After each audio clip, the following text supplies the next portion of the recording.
vivre le mystère de Sodome et Gomorrhe, c'est que c'est une terre qui n'a pas aimé Dieu et reçu Dieu. Il y a des malédictions qui pèsent aujourd'hui parce que dans nos villages, jusqu'aujourd'hui, les gens refusent d'accepter Christ comme Seigneur et Sauveur personnel. Oh, Dieu envoie des évangélistes dans toutes ces villes, dans toutes ces nations. Et la Bible dit que quand la nation n'accepte pas, la ville n'accepte pas, il y a une malédiction qui sort de la poussière. Il y a une poussière qui sort du pied de l'homme de Dieu qui est venu sur cette terre. En partant, la poussière est là, elle est invisible, mais elle impacte. Donc, tant que nos villages, tant que nos villes, tant que nos nations n'accepteront pas Christ comme l'étendard, le drapeau à respecter, hissé, il y aura des malédictions qui vont continuer. Et c'est là que Sodome et Gomorrhe descendent. Vous rentrez dans des nations où la pédérastie, je ne sais pas comment on dit ça, l'homosexualité, le lesbianisme, la fornication, ça dépasse degré. Ça prend des Genèse, Apocalypse de haut en bas. Ça fait un trapèze, ça va de gauche à droite. Sodome et Gomorrhe, c'était ça. C'était des villes qui n'avaient pas accepté Jésus-Christ, qui avaient rejeté les prophètes, rejeté la présence des anges, rejeté la visitation angélique, rejeté. Mais ces villes-là sont tombées dans la perdition. Lorsque vous voyez la perdition qui commence quelque part, vous voyez les dépravations, même ce que vous voyez dans vos pays, c'est qu'il y a une malédiction quelque part. Ce n'est pas un vent nouveau, écoutez. Ce n'est pas un vent nouveau. C'est le déclenchement d'un vent. Ce n'est pas un vent nouveau.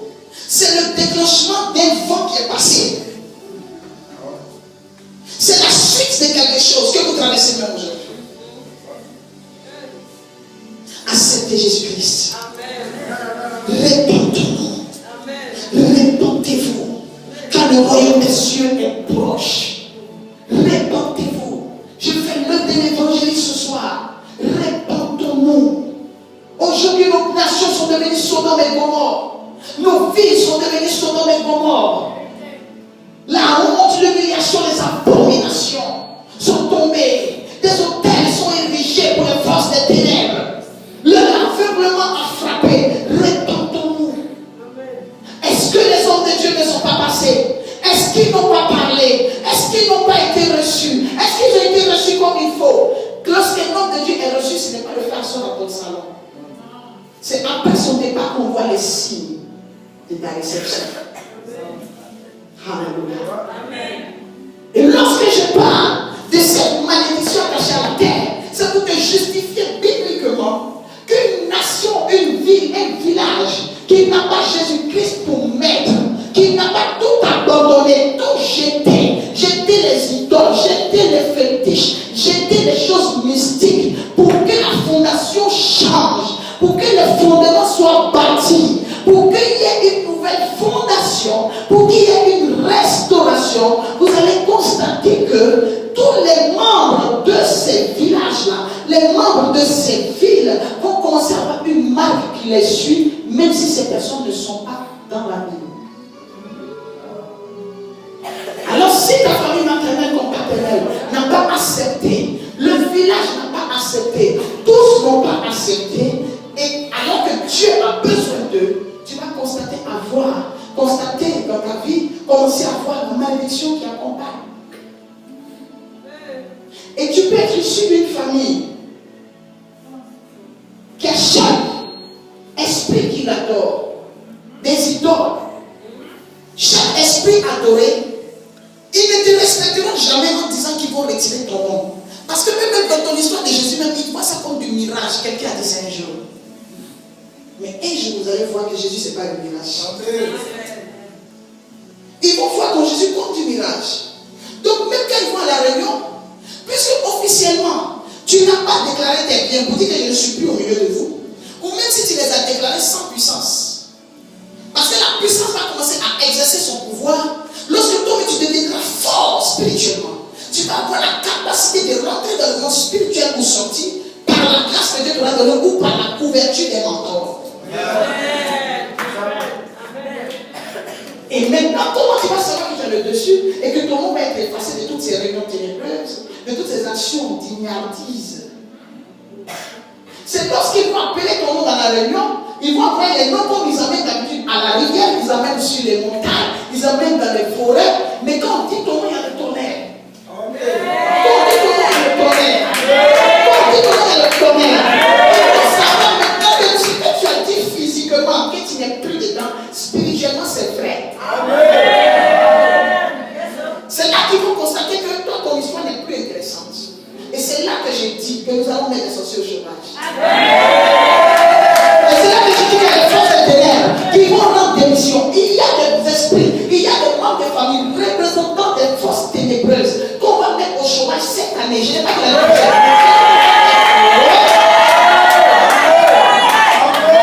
qu'on va mettre au chômage cette année. Tu sais pourquoi? Pour excès d'échecs, échecs chroniques, le droit de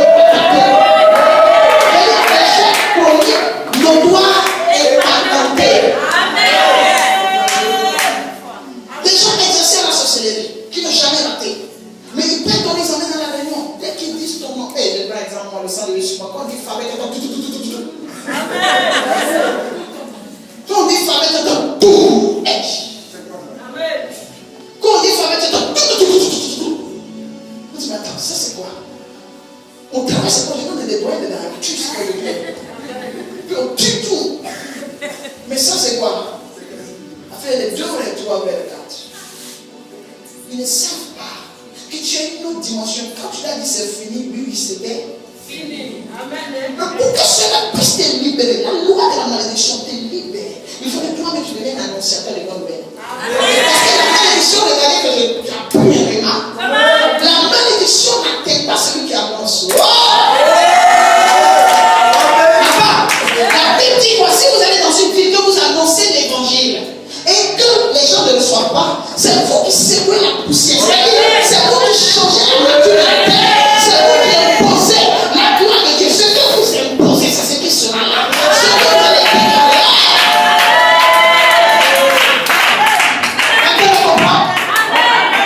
Le verset dit que c'est celui qui a eu l'onction pour annoncer, qui a accepté d'annoncer, qui a reçu l'onction, la chose, la grâce, le potentiel, le dépôt, qui a reçu le mandat, l'orientation pour annoncer, ce qui est devenu disciple réel, qui a porté le fardeau, qui accepte de porter sa propre évangile. Celui-là, lorsqu'il arrive sur la terre, il peut changer l'état, la nature de la terre, changer la manière d'opérer de la terre. Il peut changer. On dit vous secouez la poussière de vos pieds, et quand vous secouez la poussière de vos pieds, la malédiction automatiquement, vous humains simples, ordinaires, vous pouvez changer la nature, et que la terre qui avait l'habitude d'exercer la rébellion, cette terre à se soumettre.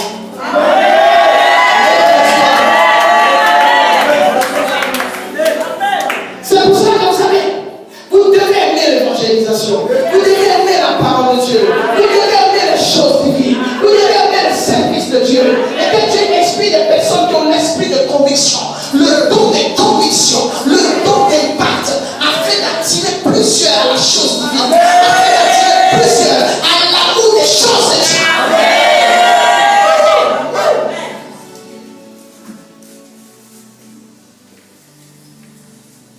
L'évangile c'est un don, l'évangélisation c'est un art.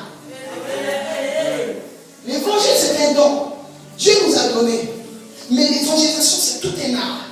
Le style que tu mettras dans la prédication, la manière dont tu vas transférer, tu vas transmettre le message, c'est un art. Amen.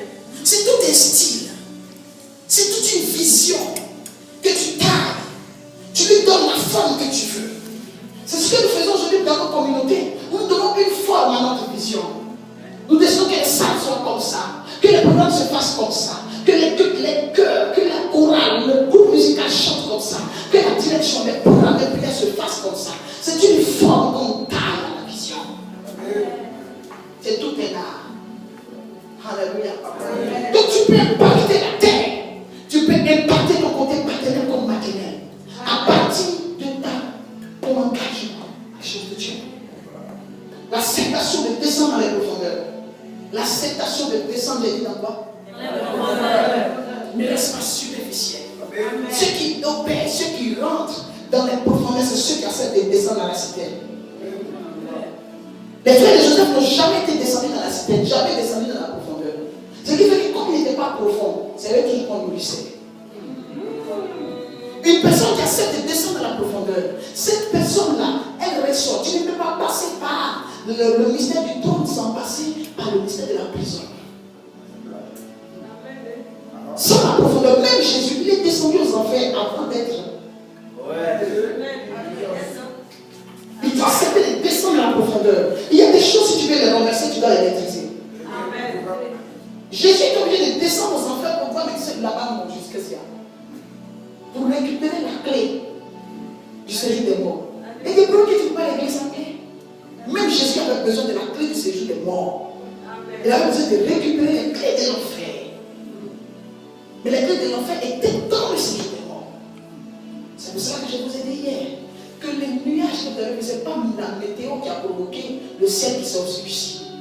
C'était un déplacement. Donc Dieu peut provoquer des situations ou déplacer les esprits vers un lieu, vers une personne, vers un programme. Dieu peut pousser les esprits à venir vers quelque chose. Pendant ce temps, il a besoin de l'âme de la personne vers qui il est en train d'amener ses esprits. Il a besoin de son âme pour aller opérer ailleurs.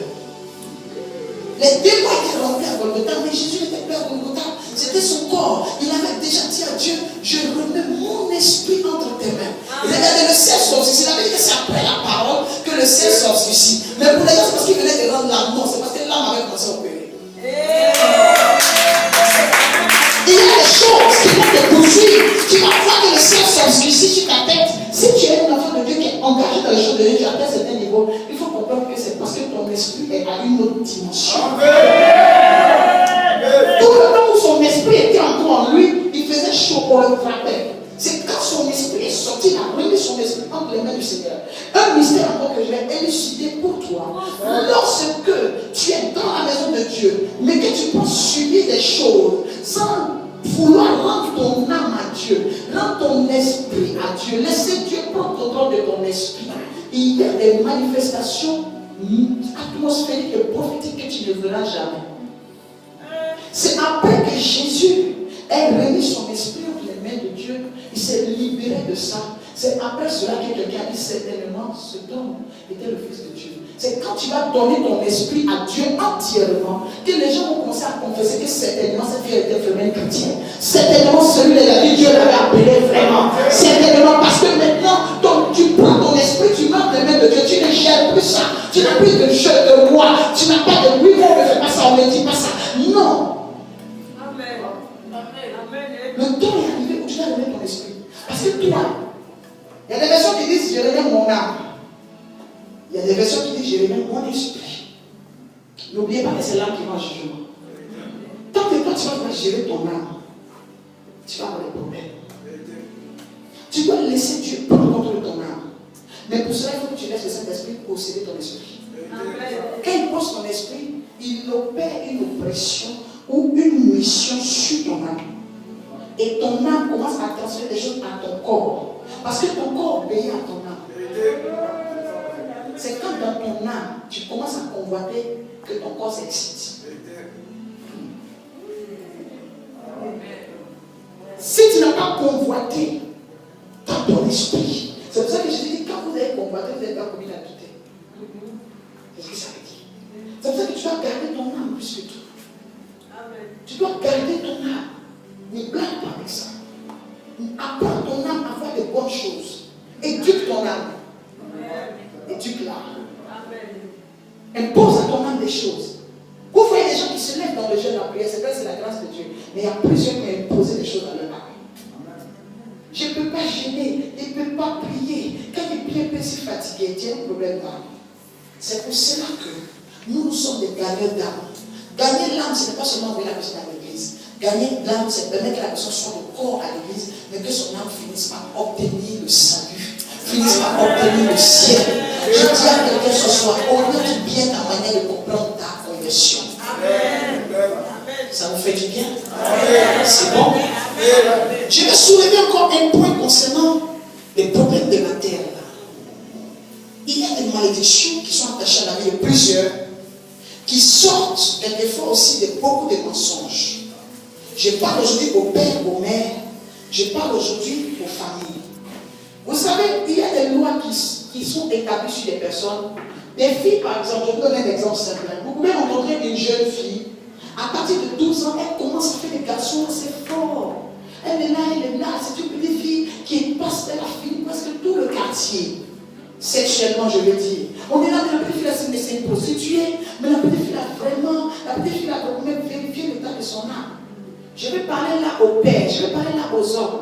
Vous avez des mauvaises habitudes, vous dites non, on ne peut pas manger la même chose tout le temps. On ne peut pas faire ça, on ne peut pas faire ça. Vous êtes là, vous êtes avec des femmes, vous blaguez avec elles, vous couchez avec des femmes. On vous donne des nièces, on vous confie des filles dans des maisons. Les servantes qui viennent pour travailler, vous abusez d'elles. On vous confie des cousines de vos épouses, des petites soeurs, vous-même vos propres nièces. Vous abusez de ces filles-là. Mais en abusant de ces filles, vous oubliez que vous êtes en train d'écrire quelque chose dans votre système personnel.